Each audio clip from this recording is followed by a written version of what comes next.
Time for Media Watch. James Creedon joins us. James, we're looking at a US president caught with his pants down. Which one this time? Right. It's not the one who was most recently caught with his pants down, that being Bill Clinton.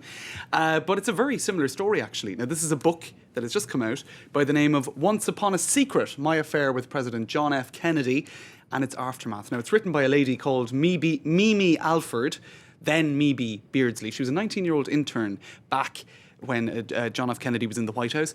And apparently on her fourth or fifth day, they ended up taking a bath together, and it ended up... A bath together on the fourth or fifth day? And it gets worse. It gets very salacious.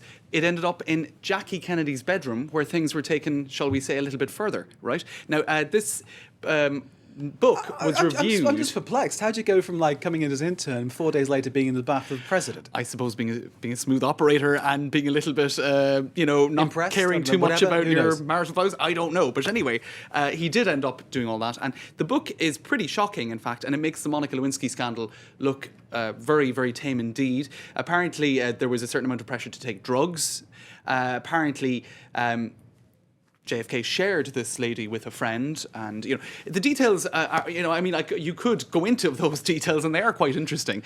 It's stunning claims, aren't they? I mean, absolutely. 50 years on. I mean, apart from making money out of it, what's made it want to sort of spill the beans now? Well, I suppose as one colleague remarked earlier, if that's what she is sort of writing as the big event of her life at 19 years of age, maybe she didn't do a whole lot afterwards, and maybe she is trying to make a little bit of money out of this. Let's take a look at some of the headlines online, because indeed Jezebel does ask the question, JFK memoir or bad erotic fiction? So it doesn't detail those suspicions that it might not be factual in the article itself, but the headline suggests that maybe this isn't fully truthful. Now, what they point out is that it was the very reliable newspaper, not the New York Post, that initially reviewed this book.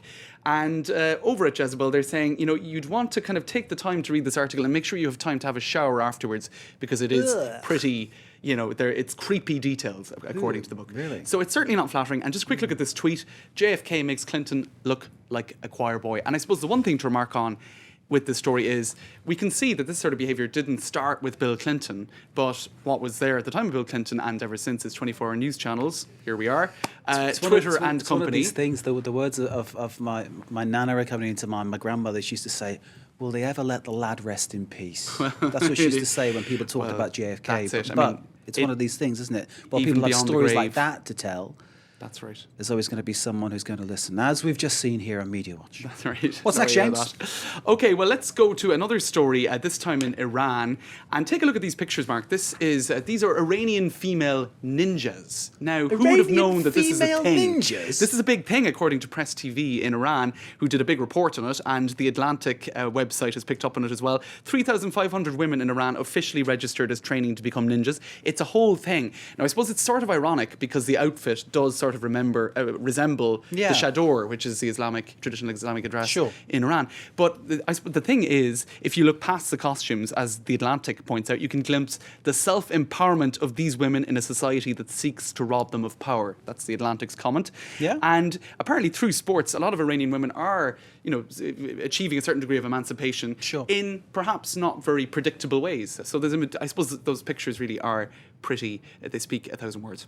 Absolutely fantastic stuff. I never thought Press TV would be capable of turning out such an interesting, groundbreaking piece about what's changing in Iranian society. There you go. Well, maybe there's a hidden message. Right. What's next, sir? All right, well, let's take a look. It was Super Bowl Sunday yesterday.